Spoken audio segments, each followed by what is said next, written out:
When it comes to old Wild West stories about lost and stolen treasures, Arizona seems to take top spot.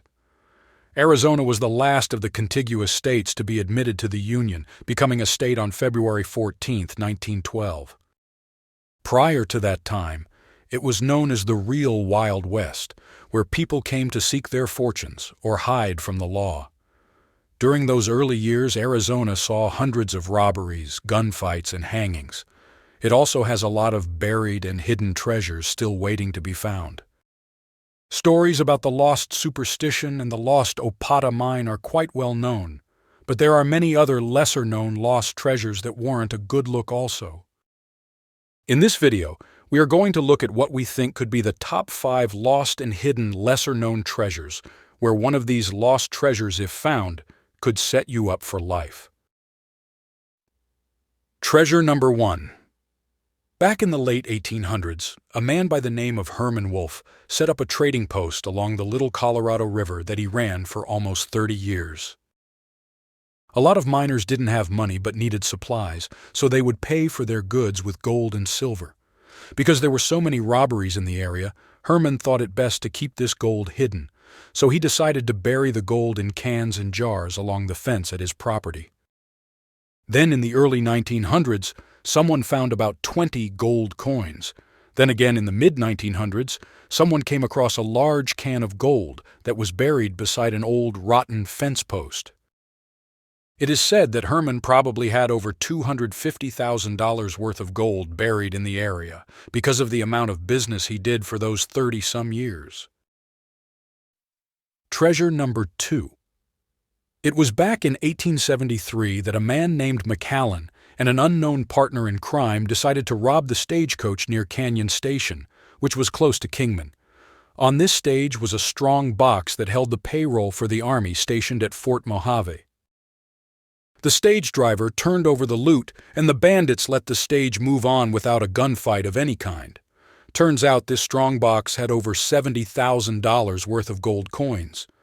The two bandits had no sooner counted up their booty of stolen loot when they realized there was a posse coming for them. They quickly buried the strongbox and headed out, but McAllen's partner got shot in the escape and died. McAllen himself was arrested and sent to Yuma State Prison. McAllen died in prison, however, while on his deathbed, he did tell his fellow prisoner about the gold and where it was. Once the other prisoner was set free, he went out to find this treasure. However, he never found anything, and until this day, no one has found this $70,000 worth of gold coins. That amount of gold today would be worth more than $7 million. Treasure number 3. It was in the late 1870s that a small group of miners hit a really rich vein of gold. It was a really dry summer, and the miners were running very low on water and grub, so they decided to head towards Prescott for supplies. Seeing off in the distance there was a band of Apache warriors coming their way, the miners quickly started to pick out all the richest chunks of gold ore they could and started filling up all the sacks they had. They even had so much gold that they started cutting their tents up to use as sacks. One of the miners was an old cavalry soldier and knew people located at Fort Whipple, so the party of men decided to head there because he knew they would be safe of any attacks. With mules and horses loaded with gold, they headed out, but quickly found out the weight of all that gold was going to slow them down, so the party of miners hastily buried the gold and let the horses and mules loose, hoping the Apaches would follow the animal tracks while the miners escaped on foot into the rocky canyons. However, because they had no water, one by one, they all started to die off along the trail. One miner had stayed behind, burying the last pile of gold, and then snuck out along the edge of the mountain. However, even he collapsed from exhaustion. Another prospector found him on the trail, and just before the miner died, he told him about the sacks of gold and the mine. However, to this day, no one has ever located these buried sacks of gold. Treasure number 4. It was around 1890 that 4 outlaws held up a stage and made off with $125,000 worth of gold coins. The following day, they held up another stage that had $160,000 in gold and around $50,000 in notes.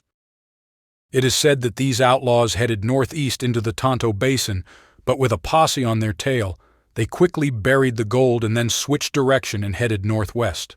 Soon the posse was closing in, and 2 of the men got shot and died. The other 2 men made it into Holbrook, where they decided to hide out for a while.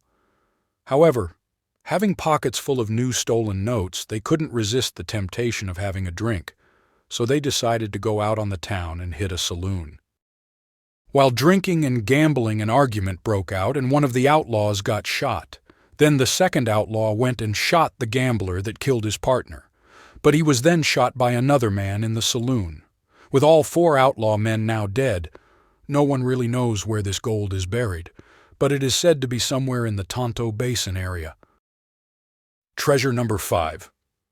It was in 1879 that outlaw Henry Seymour and a few other men held up the Pine Spring stagecoach. Pine Spring is located between Beaverhead and Brigham City. On board this stage was 3 strong boxes containing $225,000 worth of brand new minted gold coins. Old Henry had just hit the jackpot of the century. This amount of gold was way too heavy for the men to pack, so they stashed the gold and decided to lay low for a bit and hid out in an old building that was quite a ways out of town. However, a posse soon caught up with them, and there was a standoff, but after waiting for the outlaws to surrender, the posse leader set the old building on fire. Once the outlaw men came running out, they were met with gunfire.